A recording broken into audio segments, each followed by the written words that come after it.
A garoa fina de março tornava ainda mais sombria a paisagem da Vila Esperança, na zona leste de São Paulo. Camila Silva, de 23 anos e grávida de 4 meses, caminhava devagar pela Rua das Acácias, observando as casas deterioradas que logo seriam demolidas para dar lugar a um novo conjunto habitacional. Mais uma quadra e não tem mais nada, murmurou ela para si mesma, ajustando a mochila surrada nos ombros.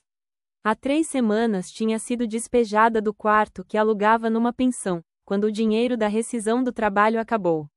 Desde então, dormia ora na casa de uma conhecida, ora na sala de espera de hospitais, sempre inventando desculpas para não ficar na rua. A barriga ainda não era muito evidente sob o casaco largo que usava, mas Camila sentia o peso da responsabilidade crescendo junto com o bebê. Sem família desde que saiu do orfanato aos 18 anos, sem o pai da criança, que desapareceu quando soube da gravidez, ela tinha apenas os R$ 127 que restavam da última faxina que conseguiu fazer. Dona, a senhora tá perdida? Perguntou uma voz áspera atrás dela.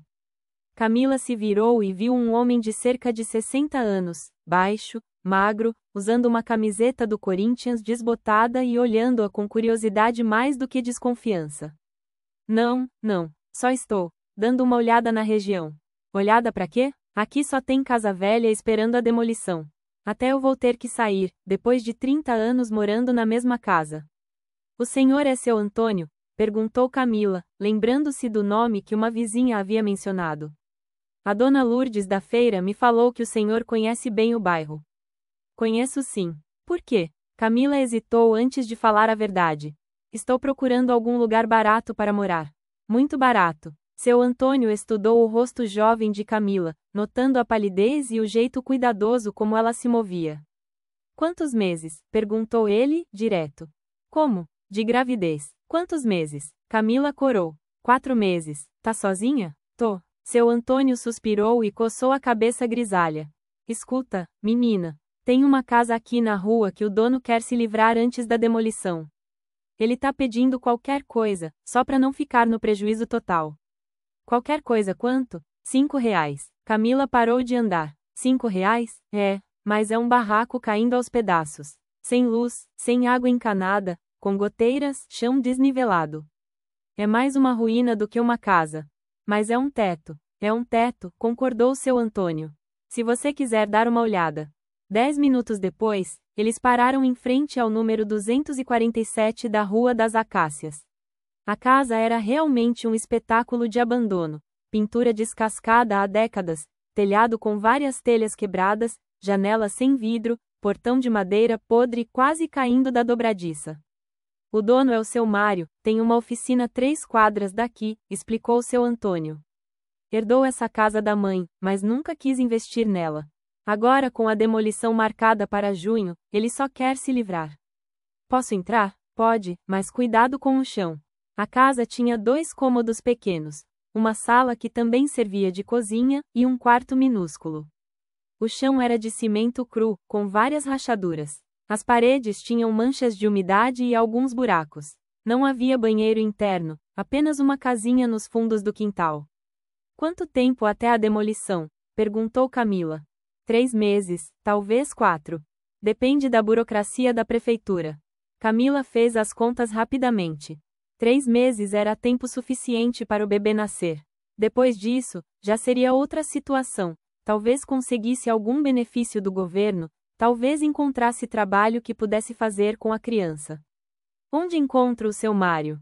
1 hora depois, Camila estava na oficina mecânica do seu Mário, um homem robusto de 45 anos que mal olhou para ela enquanto terminava de trocar o óleo de um Gol vermelho. A casa da minha mãe? Aquela porcaria, disse ele, limpando as mãos com um pano sujo de graxa. R$ 5 e é sua. Mas não vem me reclamar depois, hein? Casa tá uma miséria. Eu aceito. Sério? Seu Mário pareceu surpreso. Olha que não tem luz, não tem água. Vai ter que puxar gato da rua e usar a torneira do quintal. Eu aceito, repetiu Camila, tirando R$ 5 do bolso. Tá bom então. Seu Mário pegou o dinheiro e rabiscou algo num papel. Isso aqui não é escritura oficial, mas é um recibo. A casa é sua até a demolição. Camila pegou o papel, sentindo uma mistura de alívio e pavor. Tinha uma casa, mesmo que temporária. Tinha um endereço. Tinha um lugar onde seu filho poderia nascer. Uma coisa, disse seu Mário quando ela já estava saindo. Se encontrar alguma coisa estranha lá dentro, você me avisa, tá? Minha mãe sempre foi meio esquisita, guardava umas coisas estranhas. Que tipo de coisas? Sei lá. Documentos velhos, quinquilharias. Ela morreu há 5 anos e eu nunca mexi direito na casa. De volta à casa que agora era sua, Camila se sentou no chão da sala e respirou fundo. O silêncio era quebrado apenas pelos ruídos distantes da avenida principal e pelo gotejamento de água em algum lugar indefinido. Pela primeira vez em semanas, se permitiu pensar no futuro. Precisava conseguir água e luz, mesmo que, emprestadas, dos vizinhos. Precisava tapar as goteiras antes que as chuvas de outono chegassem com força. Precisava encontrar trabalho que pudesse fazer em casa. Mas antes de qualquer coisa, precisava transformar aquele espaço em algo minimamente habitável para uma mãe e um bebê. Tudo bem, meu amor, disse ela, falando com a barriga. A mamãe vai dar um jeito. Sempre deu. Naquela noite, dormiu no chão da sala, usando a mochila como travesseiro e o casaco como cobertor. Através das janelas sem vidro, ouvia os sons noturnos do bairro, cachorros latindo, TVs ligadas, alguma discussão distante. Pela primeira vez em muito tempo, mesmo dormindo no chão de uma casa em ruínas, Camila se sentiu segura. Tinha um teto que era seu, mesmo que temporário. Não imaginava que, enterrado bem embaixo dos seus pés, estava o segredo que mudaria sua vida para sempre. Na primeira manhã na casa nova, Camila acordou com dores nas costas e uma determinação renovada. A luz do sol entrando pelas janelas sem vidro revelava a extensão real dos problemas que teria que resolver, mas também mostrava as possibilidades. Primeiro, a água, murmurou ela, lembrando-se de uma conversa que ouvira na pensão sobre como emprestar serviços básicos dos vizinhos. Saiu para conhecer a vizinhança e logo encontrou Dona Neuza, uma senhora de 70 anos que morava na casa ao lado e que observava Camila com curiosidade desde a manhã anterior. Menina, você é corajosa mesmo, hein? Disse Dona Neuza, regando as plantas em vasos espalhados pela calçada. Essa casa tá abandonada há anos. Dona Neuza, posso fazer uma pergunta? O que a senhora sabe sobre a casa? Ah, essa casa. A senhora parou de regar e se aproximou. Era da Dona Conceição, uma mulher muito reservada. Morou ali sozinha por uns 20 anos. E como ela era? Estranha. Não falava com ninguém, só saía para comprar o básico. Quando morreu, o filho apareceu só para recolher umas coisas e abandonou o resto. Dona Neuza olhou Camila de cima a baixo. Você tá grávida, né? Tô. Sozinha? Sozinha. A expressão de Dona Neuza se suavizou. Olha, menina, vou te ajudar com o que posso. Posso deixar você puxar uma extensão elétrica da minha casa, e tem uma torneira no meu quintal que você pode usar. A senhora faria isso mesmo? Claro, mulher grávida não pode ficar sem água e luz. Mas em troca, você me ajuda com umas coisas aqui em casa quando precisar.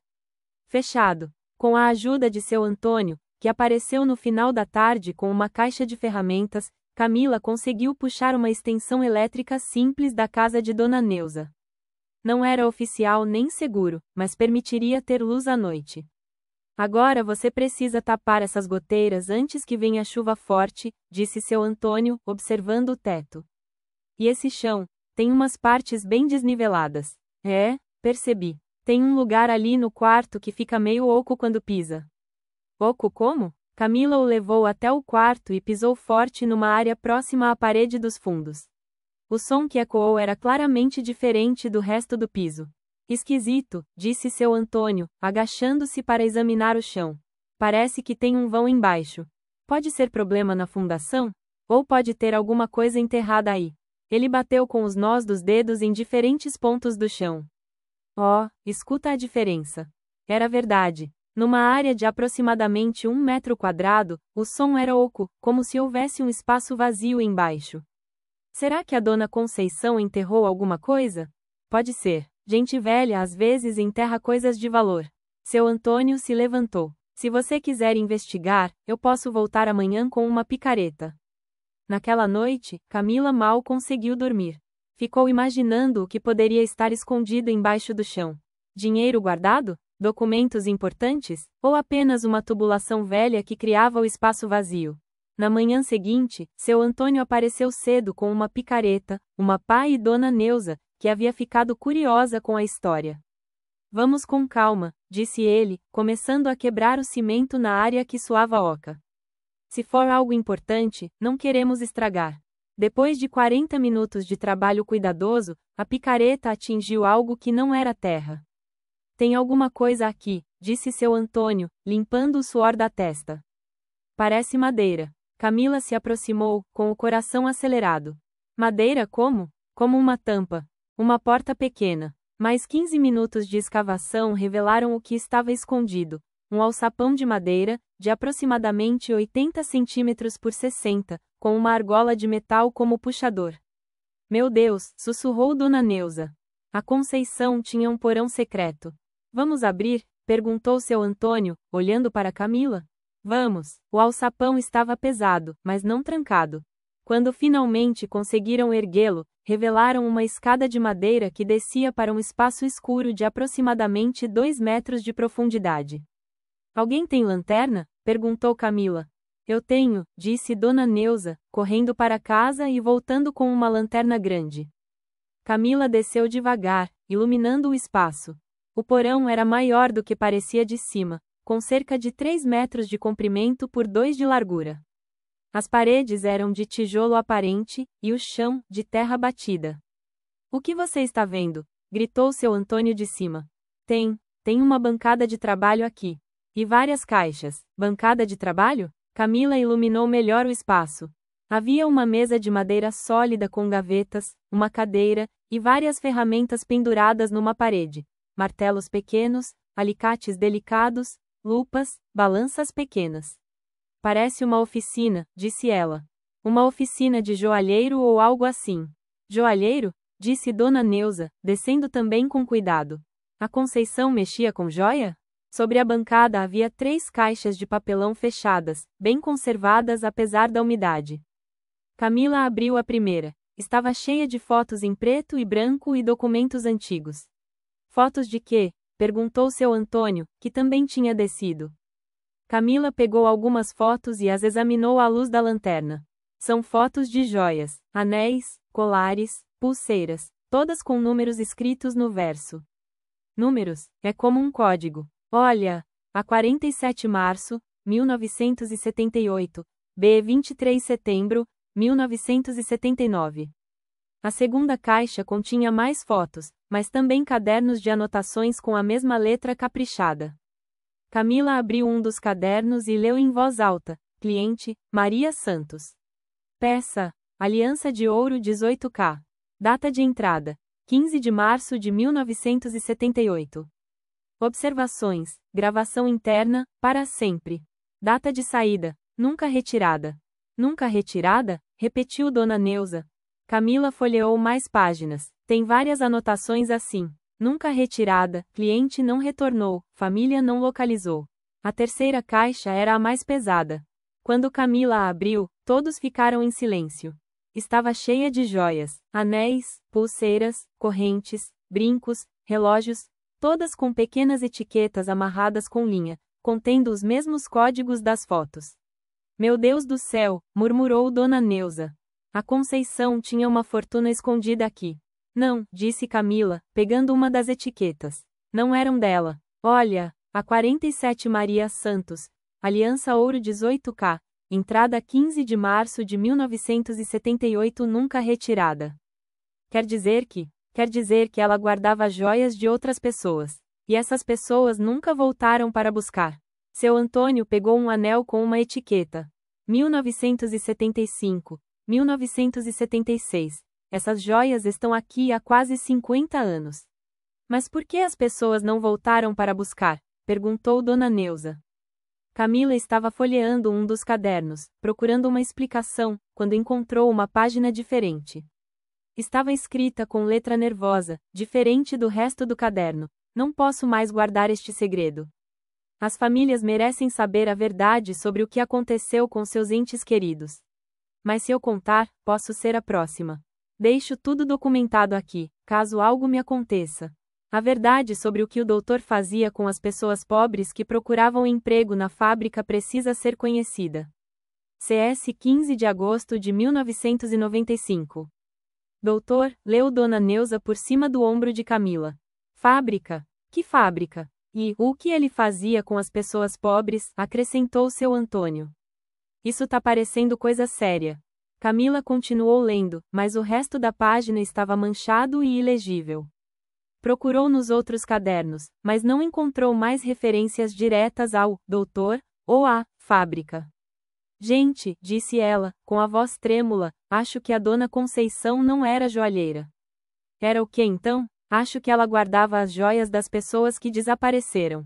O silêncio que se seguiu no porão foi quebrado apenas pelo som do trânsito distante na avenida principal. Camila, disse seu Antônio devagar, você pode ter encontrado evidências de um crime muito antigo. Um crime? Pessoas que desapareceram há décadas. Joias que nunca foram retiradas. Uma mulher que guardou tudo escondido num porão secreto por quase 30 anos. Ele olhou ao redor do porão.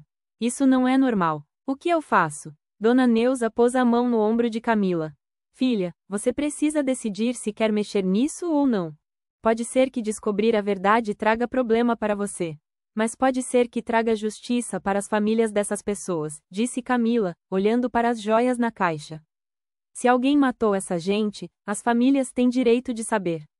E se quem matou ainda estiver vivo? Perguntou seu Antônio. Camila respirou fundo, sentindo o bebê se mexer na barriga. Então preciso ser muito cuidadosa com a investigação. Naquela noite, depois que seu Antônio e Dona Neuza foram embora, Camila ficou sozinha no porão, examinando as fotos e cadernos à luz da lanterna.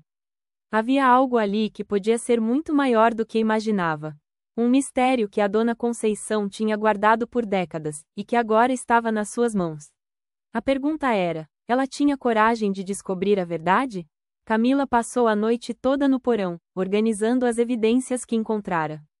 Separou as fotos por décadas, organizou os cadernos por ordem cronológica e fez uma lista dos nomes que conseguiu identificar nos registros da Dona Conceição. Quando o sol nasceu, ela tinha uma visão mais clara do que estava enfrentando. Entre 1975 e 1995, mais de 200 pessoas haviam deixado suas joias com Conceição Santos. Dessas, 127 nunca voltaram para buscá-las. Isso não é normal, murmurou ela, bebericando o café que Dona Neuza havia trazido. Ninguém esquece uma aliança de casamento ou um relógio de herança. Sua primeira decisão foi procurar informações sobre a própria Conceição. Precisava entender quem era essa mulher e por que ela guardava tantos segredos. Dona Neuza, disse ela, batendo na porta da vizinha às 9 horas da manhã, a senhora sabe onde a Dona Conceição trabalhava antes de se mudar para cá? Sei sim. Ela trabalhava numa fábrica têxtil que tinha aqui perto, a Indústria Santana. Fechou nos anos 90. Ela trabalhava como quê? Nunca soube direito. Só sei que quando a fábrica fechou, ela se mudou para cá e ficou reclusa até morrer. E onde ficava essa fábrica? A uns 2 quilômetros daqui, do lado da linha de trem. Hoje é um shopping popular. Camila decidiu ir até lá investigar. Pegou alguns dos cadernos de Conceição e caminhou até o local onde ficava a antiga Indústria Santana. O shopping popular era um conjunto de boxe que funcionava num galpão adaptado.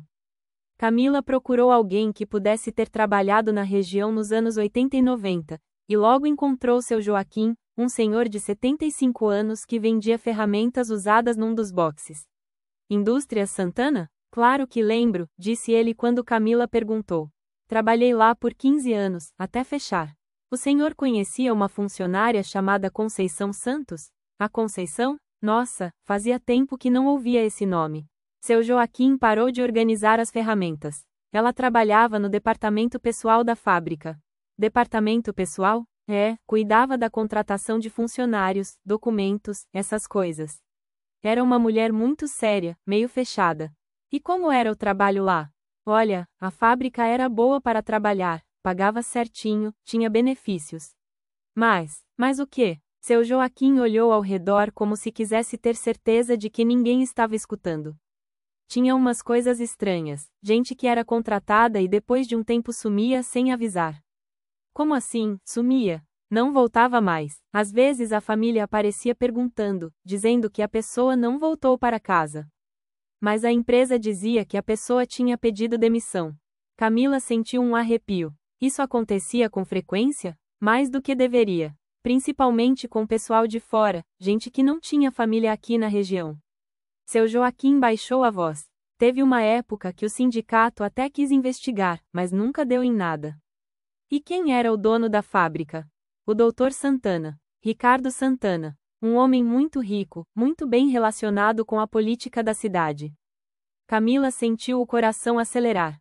Dr. Santana? É, por quê? Ela mostrou o caderno de Conceição onde estava escrita a referência ao doutor. Encontrei isso nos documentos da Conceição. Ela fala de um doutor que fazia coisas com pessoas pobres. Seu Joaquim leu a página e ficou pálido. Meu Deus, a Conceição sabia? Sabia o quê? O que o doutor Santana fazia? O senhor pode me contar? Seu Joaquim olhou novamente ao redor e fez sinal para Camila se sentar numa cadeira de plástico ao lado da bancada dele. Escuta, menina, isso é uma história muito antiga e muito perigosa. O Dr. Santana morreu há 10 anos, mas a família dele ainda tem muito poder nesta cidade. Eu preciso saber, por favor. Tá bom, mas promete que vai ter cuidado com essa informação. Prometo. O Dr. Santana tinha um esquema. Ele oferecia emprego para pessoas de outros lugares, principalmente imigrantes do interior que não tinham família aqui em São Paulo. Pagava a viagem, oferecia alojamento na fábrica, prometia uma vida melhor. E aí? Aí essas pessoas sumiam. Oficialmente, tinham pedido demissão e ido embora. Mas na verdade o quê? Na verdade muitas delas morriam. Acidentes de trabalho que eram encobertos, condições insalubres nos alojamentos, gente que adoecia e não recebia tratamento adequado. Camila sentia náusea. E por que ninguém denunciou? Quem ia denunciar? As famílias dessas pessoas moravam longe, não tinham contato regular, muitas vezes nem sabiam onde os parentes estavam trabalhando exatamente. E quando apareciam procurando, a empresa mostrava documentos de demissão forjados. E a Conceição? A Conceição via tudo isso acontecer. Era ela quem cuidava dos documentos, dos contratos, das falsas demissões. Seu Joaquim suspirou. Acho que ela guardava as joias das vítimas como, sei lá, como prova do que aconteceu. Prova? Pensa bem. Se a pessoa morria ou desaparecia, a família nunca vinha buscar os pertences. Mas se a Conceição guardasse essas coisas, um dia elas poderiam servir para provar que essas pessoas realmente existiram, que trabalharam na fábrica. Camila estava processando a informação quando seu Joaquim continuou. Teve uma vez que eu vi a Conceição chorando no almoxarifado. Perguntei o que tinha acontecido, e ela disse: Joaquim, um dia vocês vão entender por que eu guardo certas coisas. Ela disse isso? Disse. Na época achei estranho, mas agora que você me contou do porão, faz sentido. Seu Joaquim, o senhor sabe se ainda existe alguém vivo que trabalhou lá na época? Tem a dona Marlene, que trabalhava na cozinha. Mora aqui no bairro mesmo, na Rua das Flores. Ela deve se lembrar de muita coisa. Camila anotou o endereço e se despediu de seu Joaquim. Antes de ir embora, ele a chamou. Menina, se você vai mexer nisso mesmo, cuidado. A família Santana ainda tem muito dinheiro e muito poder. Eles não vão gostar que alguém mexa no passado. Mas se eu não mexer, as famílias dessas pessoas nunca vão saber a verdade. É verdade. Só, toma cuidado. A casa da dona Marlene era pequenininha, mas bem cuidada. A senhora de 68 anos recebeu Camila com desconfiança inicial, mas quando ouviu sobre a descoberta do porão, ficou visivelmente emocionada. Ai, meu Deus, disse ela, sentando-se pesadamente numa cadeira da cozinha. A Conceição realmente guardou tudo. A senhora sabia? Desconfiava. Ela sempre foi muito aflita, muito nervosa.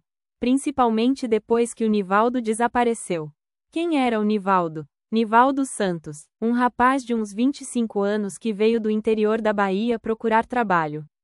Conseguiu emprego na fábrica e ficou morando no alojamento. E o que aconteceu com ele? Sumiu. Do nada. Um dia estava trabalhando normal, no outro não apareceu mais. A empresa disse que ele tinha juntado o dinheiro e voltado para a Bahia. Mas a senhora não acreditou? Não acreditei porque o Nivaldo tinha deixado umas coisas comigo para guardar, umas fotos da família, uma corrente de ouro que era da mãe dele. Se ele ia embora, por que não veio buscar? Camila sentia que estava chegando perto de algo importante. A senhora ainda tem essas coisas? Tenho. Nunca consegui me desfazer delas. Sempre achei que um dia alguém da família dele ia aparecer procurando. Dona Marlene se levantou e foi até um guarda-roupa antigo no quarto. Voltou com uma caixa de sapatos amarrada com barbante. Está tudo aqui, disse ela, abrindo a caixa. As fotos, a corrente, e também uma carta que ele estava escrevendo para a mãe. Camila pegou a carta com cuidado. Estava escrita em letras simples, interrompida no meio. Querida mãe, estou bem aqui em São Paulo.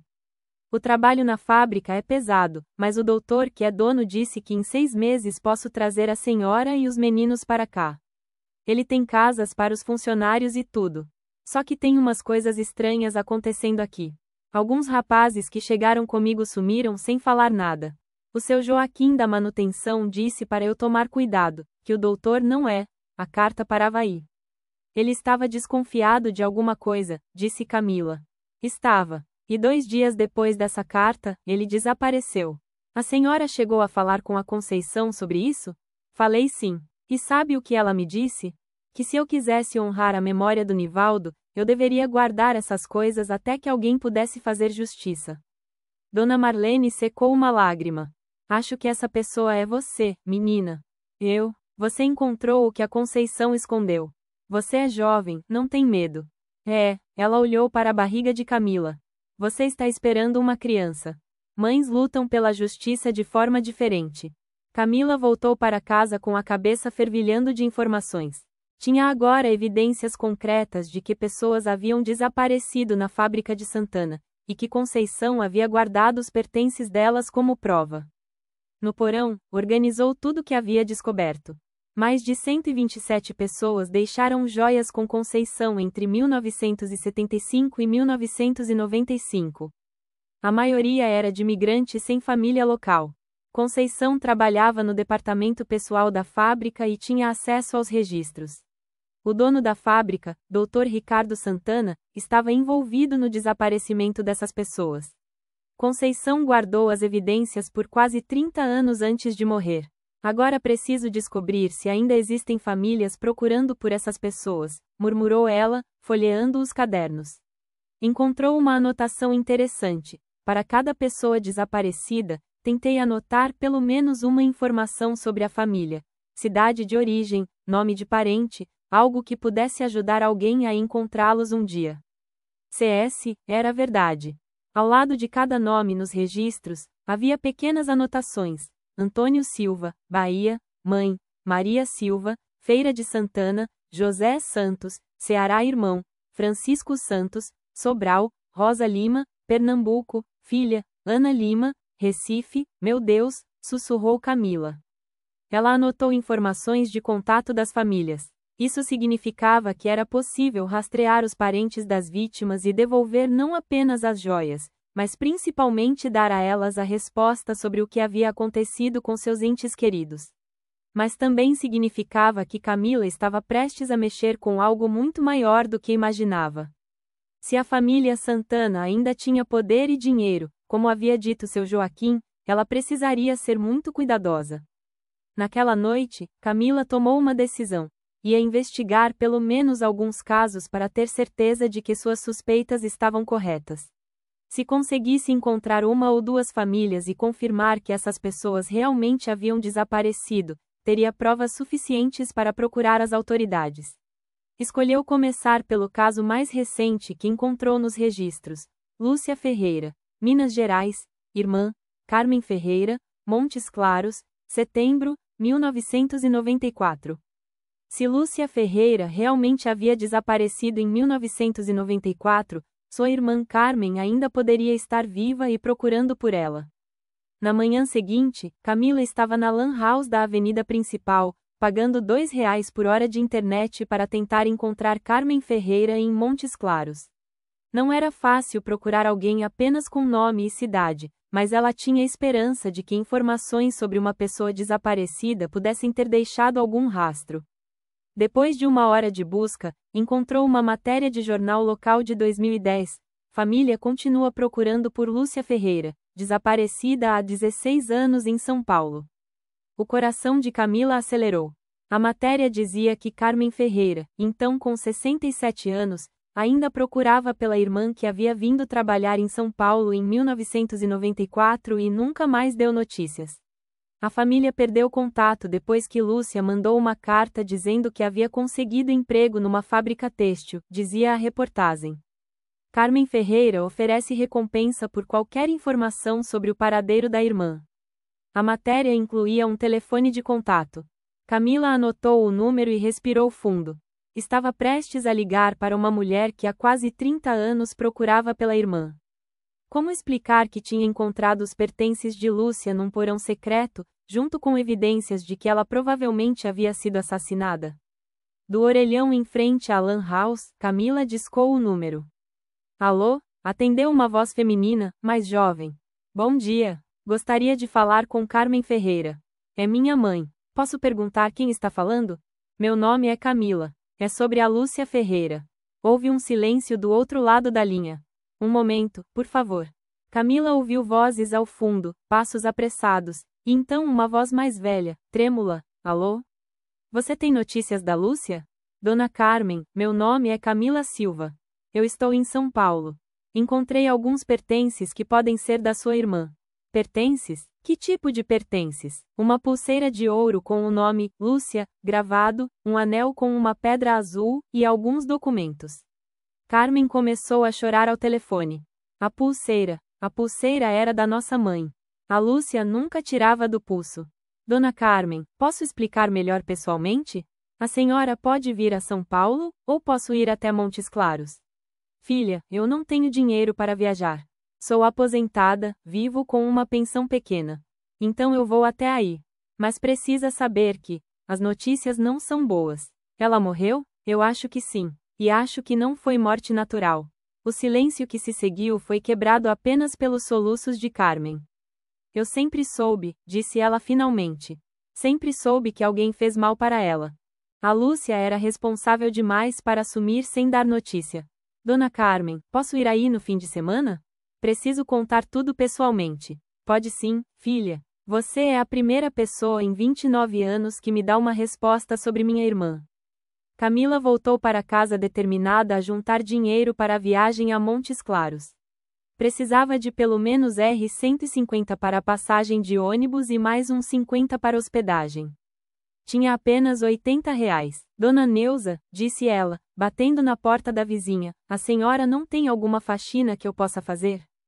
Preciso juntar dinheiro para uma viagem urgente. Faxina não, mas tenho uma prima que está precisando de alguém para cuidar dos filhos dela enquanto ela trabalha. Paga R$ 30 por dia. Perfeito. Por 3 dias, Camila cuidou dos filhos da prima de Dona Neuza, 2 meninos de 5 e 7 anos. Era cansativo para uma grávida de 4 meses, mas no final da semana ela tinha os R$ 200 necessários para a viagem.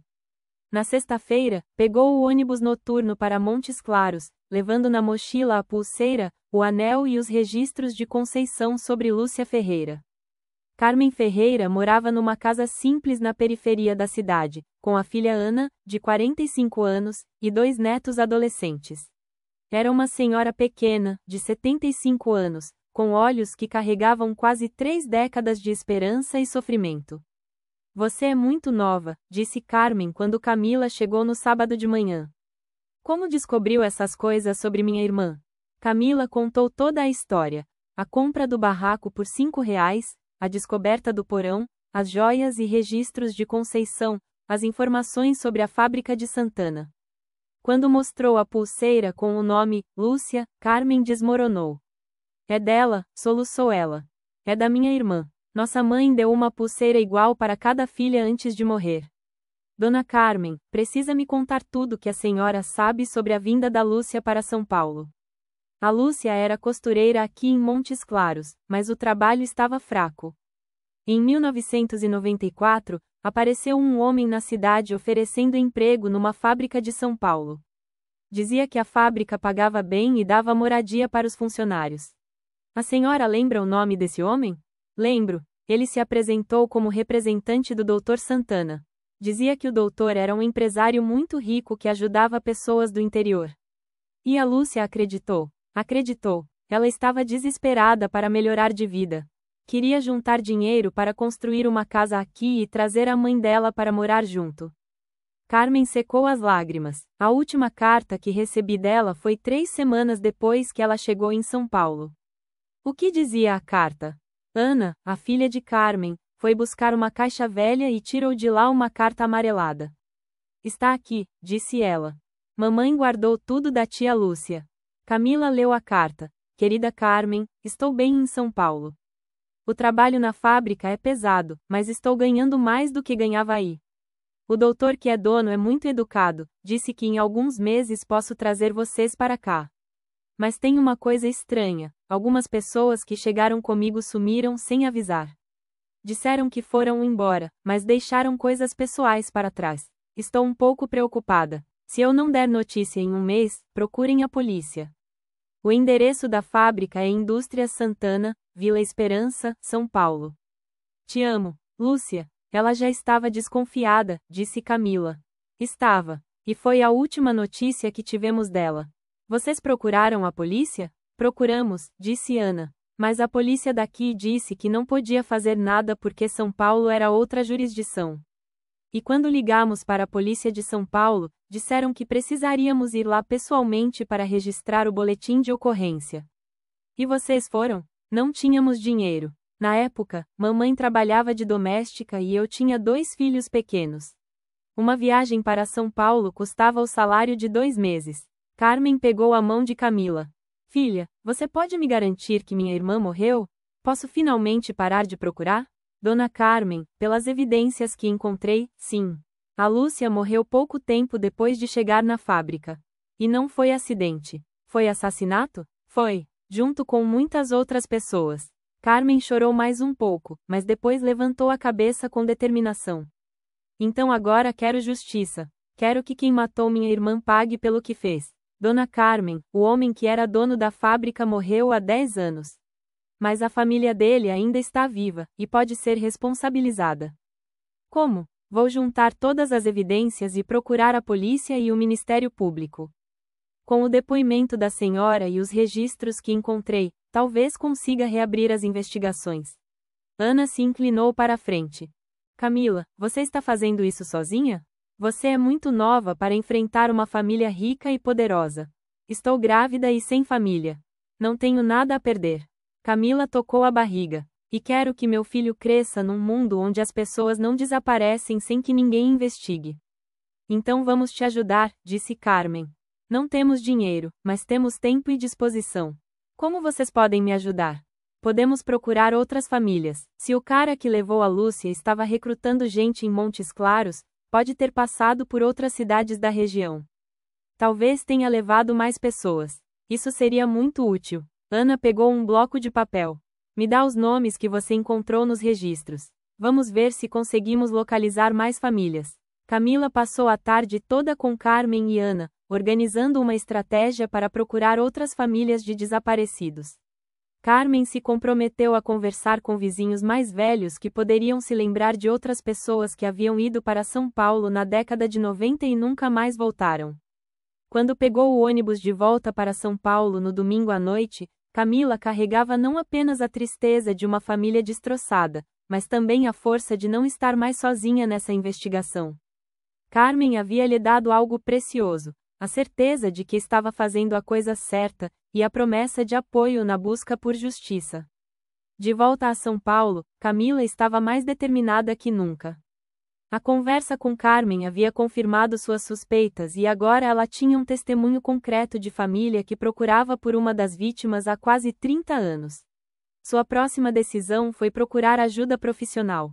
Não podia enfrentar a família Santana sozinha, principalmente estando grávida e sem recursos. Precisava de alguém com conhecimento jurídico e acesso aos órgãos competentes. Dona Neuza, disse ela na segunda-feira de manhã, A senhora conhece algum advogado que atenda gente pobre? Conheço sim. Tem a doutora Marina, que trabalha no posto de atendimento jurídico da igreja. Ela atende de graça quem não pode pagar. A senhora pode me levar lá?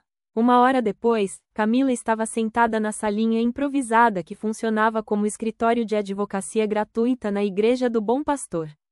Doutora Marina Oliveira era uma mulher de 40 anos, cabelos cacheados presos num coque, óculos de grau e uma expressão séria mas acolhedora.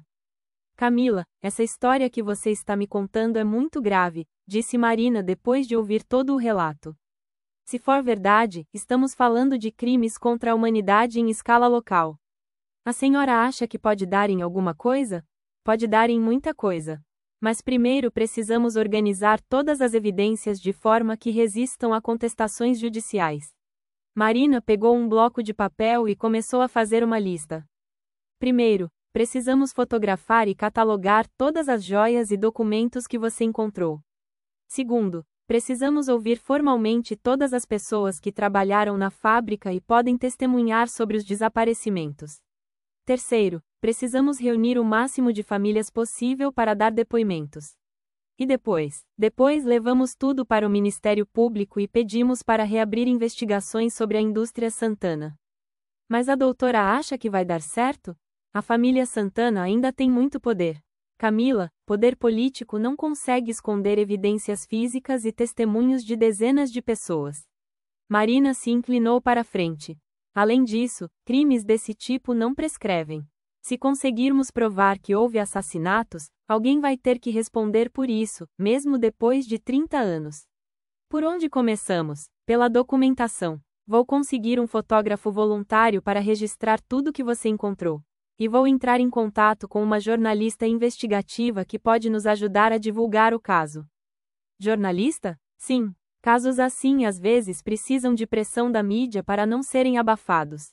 Se a história sair nos jornais, fica mais difícil para alguém tentar esconder as evidências. Na quinta-feira, o fotógrafo voluntário, um jovem de 25 anos chamado Rafael, chegou à casa de Camila com equipamento profissional para documentar tudo que estava no porão. Nossa, disse ele ao descer no porão pela primeira vez. Isso aqui parece um museu do crime. É exatamente isso, disse Marina, que havia vindo acompanhar o trabalho. Um museu dos crimes que a Conceição não conseguiu denunciar em vida. Rafael trabalhou por 4 horas, fotografando cada joia, cada página dos cadernos, cada anotação de Conceição. Também fez fotos gerais do porão e da bancada de trabalho. Pronto, disse ele no final. Agora vocês têm uma documentação completa que pode ser usada como prova judicial. Na sexta-feira, Marina trouxe a jornalista investigativa, Fernanda Reis, mulher de 35 anos que trabalhava para um portal de notícias online especializado em casos de justiça social. Camila, disse Fernanda após ouvir toda a história, essa pode ser a matéria mais importante da minha carreira. Por quê? Porque casos de desaparecimento em massa de trabalhadores migrantes são comuns no Brasil, mas raramente saem à luz. Se conseguirmos provar que isso aconteceu sistematicamente numa fábrica de São Paulo, pode ser o estopim para investigar situações similares em outras regiões. O que a senhora precisa de mim? Primeiro, quero entrevistar você para contar como descobriu tudo.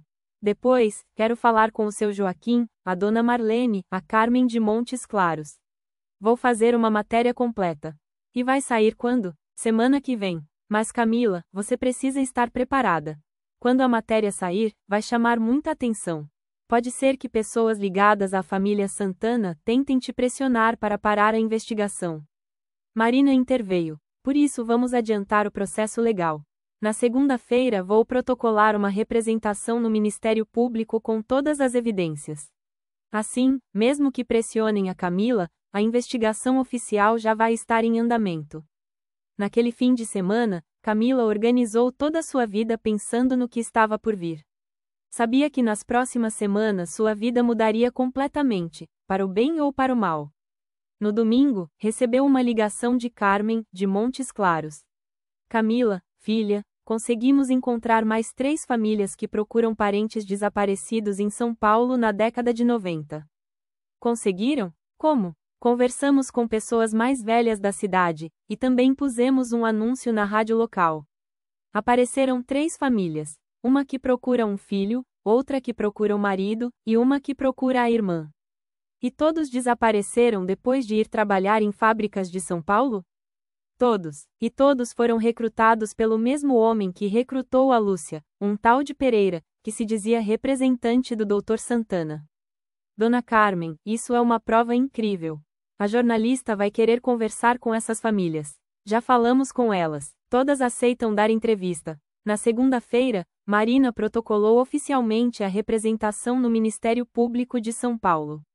O documento de 47 páginas incluía fotos de todas as evidências, depoimentos de testemunhas, e uma lista preliminar de 127 pessoas desaparecidas.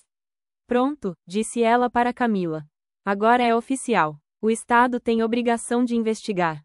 Na terça-feira, a matéria de Fernanda Reis foi publicada no portal de notícias com o título: Grávida encontra em porão secreto evidências de assassinatos em massa esquecidos há 30 anos. A repercussão foi imediata. O site recebeu milhares de compartilhamentos nas primeiras horas. O telefone de Fernanda não parava de tocar. Outros jornalistas querendo mais informações, famílias de outros estados dizendo que tinham parentes desaparecidos em circunstâncias similares, ativistas de direitos humanos oferecendo apoio. Mas também houve reações negativas. Na quarta-feira, Camila recebeu uma visita inesperada. Um homem de terno, carregando uma pasta, bateu em sua porta às 10 horas da manhã. Senhora Camila Silva? Sou eu. Meu nome é Dr. Roberto Santana, advogado. Gostaria de conversar com a senhora sobre as acusações que está fazendo contra minha família.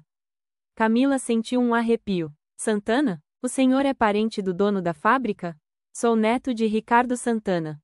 E estou aqui para esclarecer alguns mal-entendidos. Não são mal-entendidos, são evidências. Posso entrar? Gostaria de fazer uma proposta que pode interessar a senhora. Camila hesitou. Não queria deixar o homem entrar em casa, mas também estava curiosa para saber o que ele tinha a dizer. Podemos conversar aqui na calçada. Tudo bem. Roberto Santana abriu a pasta e tirou alguns papéis. Senhora Camila, meu avô foi um empresário respeitado que empregou milhares de pessoas ao longo da vida. Essas acusações estão manchando a memória de um homem que fez muito bem para a cidade. E o que o senhor quer?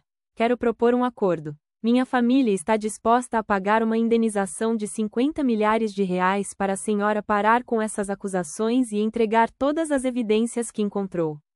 Camila não conseguia acreditar no que estava ouvindo. O senhor está tentando me comprar? Estou tentando resolver um problema que pode prejudicar muita gente desnecessariamente. Prejudicar quem? As famílias que há 30 anos procuram por seus parentes. A senhora é jovem, está grávida, precisa de dinheiro. 50 mil reais podem mudar sua vida. Sabe o que vai mudar minha vida?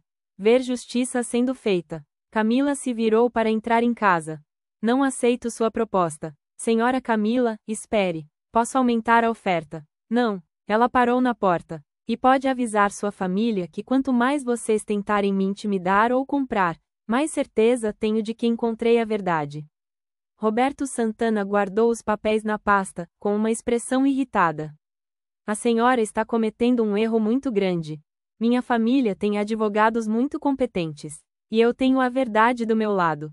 Quando o homem foi embora, Camila ligou imediatamente para Marina. Doutora Marina, aconteceu uma coisa que a senhora precisa saber. Depois de ouvir sobre a tentativa de suborno, Marina foi categórica. Camila, isso só confirma que vocês encontraram algo realmente comprometedor. Ninguém oferece 50 milhares de reais para esconder algo sem importância. E agora? Agora redoblamos a vigilância e aceleramos o processo. Vou entrar com uma medida cautelar para proteger você e todas as evidências. Medida cautelar? Uma ordem judicial para que ninguém pode te intimidar ou tentar destruir as evidências. Se alguém da família Santana tentar qualquer coisa, vai estar desrespeitando uma ordem judicial. Naquela noite, Camila se deitou sabendo que havia cruzado uma linha sem volta. A partir de agora, estava oficialmente enfrentando uma família rica e poderosa que claramente tinha muito a esconder. Mas também sabia que não estava mais sozinha. Tinha Marina, Fernanda, Carmen, e principalmente tinha a certeza de que estava fazendo a coisa certa. 3 meses depois da publicação da primeira matéria, a história dos desaparecidos da Vila Esperança havia se tornado um caso nacional. O Ministério Público de São Paulo não apenas aceitou investigar, como criou uma força-tarefa específica para o caso. Camila, agora com 7 meses de gravidez, estava sentada na sala de audiências do Fórum Criminal, aguardando o início da primeira audiência pública sobre o caso. Ao seu lado, Marina organizava os documentos que seriam apresentados. Nervosa? Perguntou a advogada.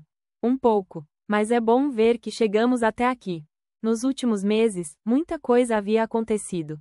A reportagem de Fernanda Reis havia gerado mais de 200 contatos de famílias de todo o Brasil procurando parentes desaparecidos.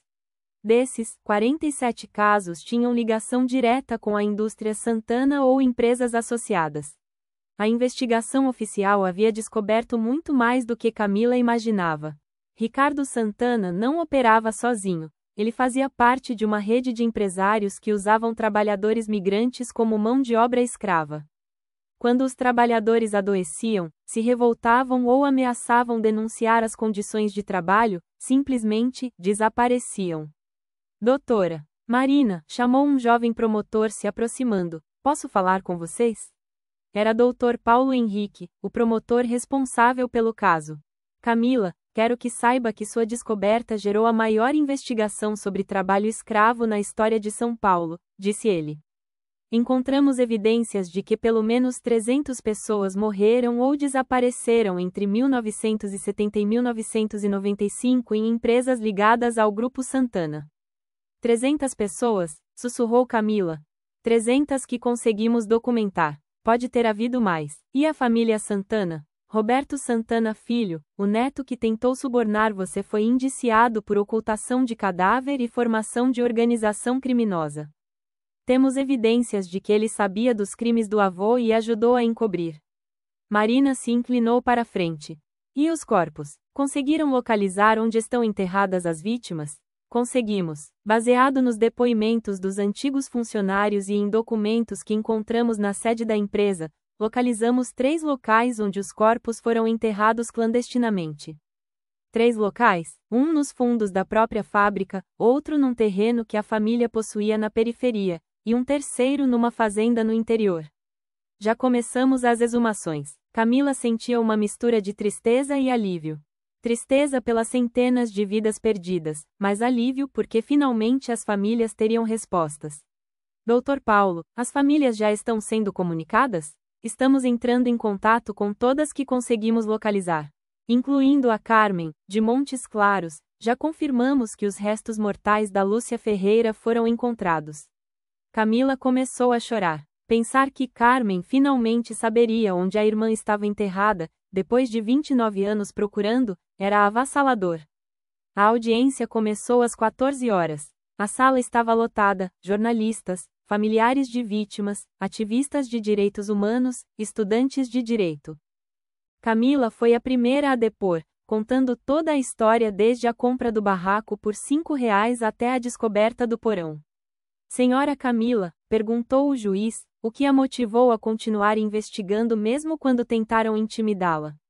Senhor juiz, quando encontrei aquelas joias e vi os registros da Dona Conceição, entendi que ela havia guardado aquelas evidências por quase 30 anos esperando que alguém fizesse justiça.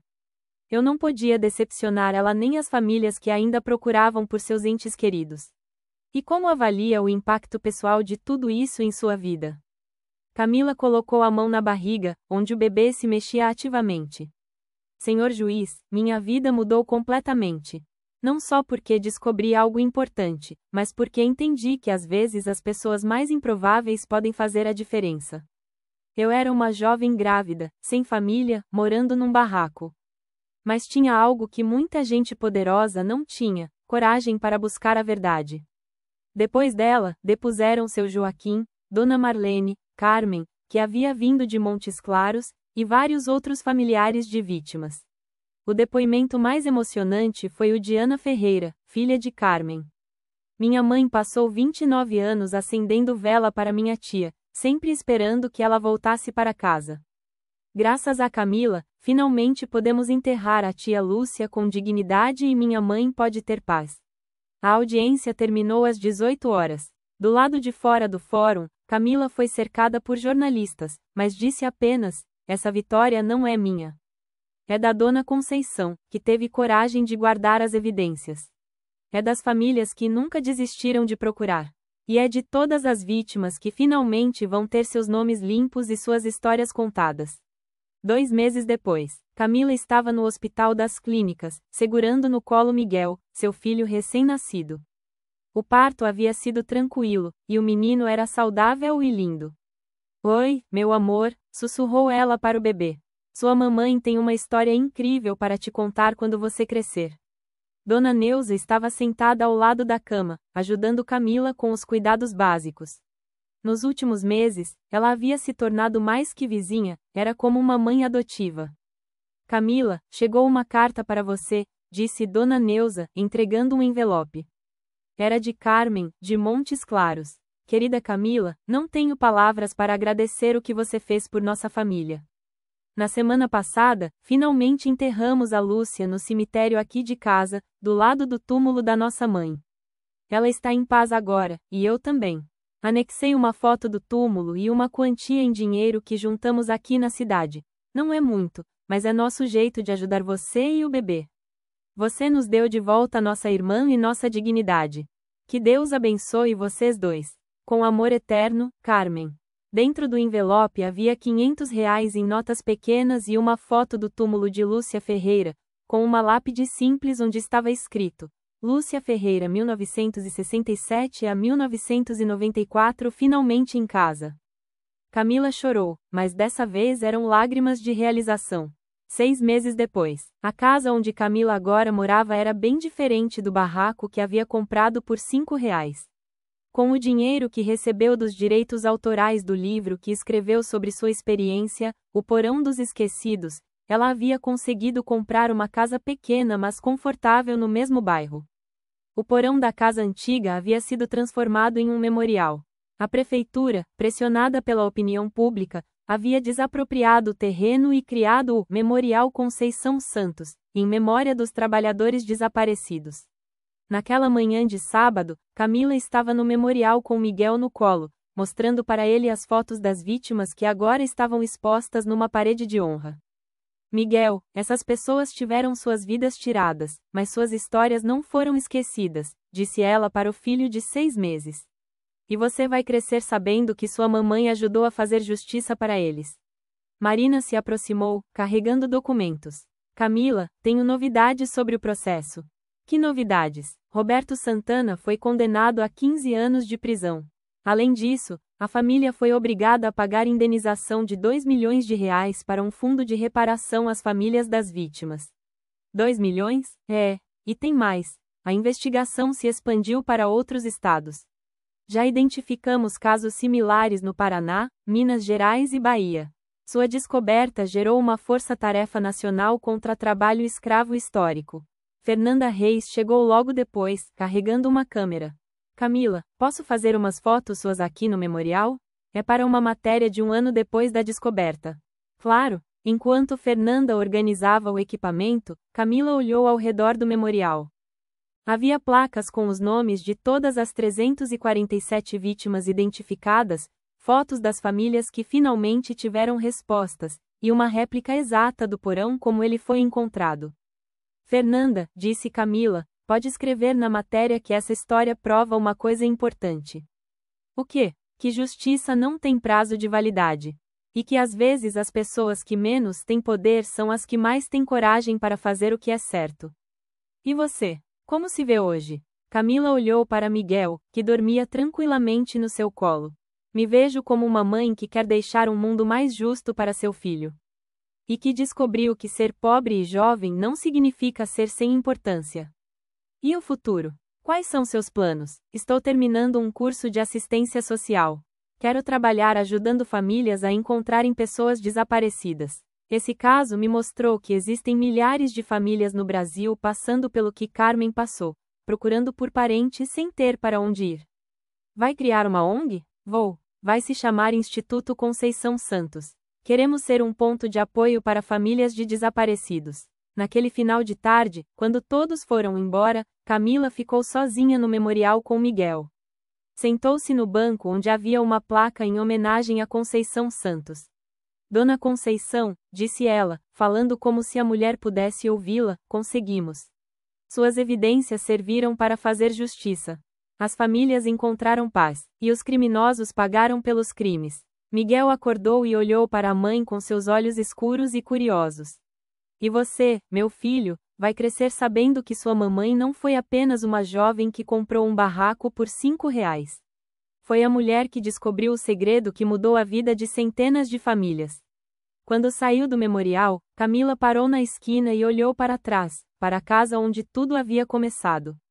Ainda era difícil acreditar que 12 meses atrás ela era uma jovem grávida e desesperada, dormindo no chão de uma casa em ruínas. Agora era mãe, escritora, ativista, e principalmente, era a mulher que havia provado que uma pessoa comum, com coragem e determinação, pode fazer justiça onde o poder falhou. Caminhando para casa com Miguel no colo, Camila sabia que tinha encontrado muito mais do que evidências de crimes antigos naquele porão. Havia encontrado seu propósito de vida. E o mais bonito, havia provado que às vezes os maiores tesouros estão enterrados bem embaixo dos nossos pés, esperando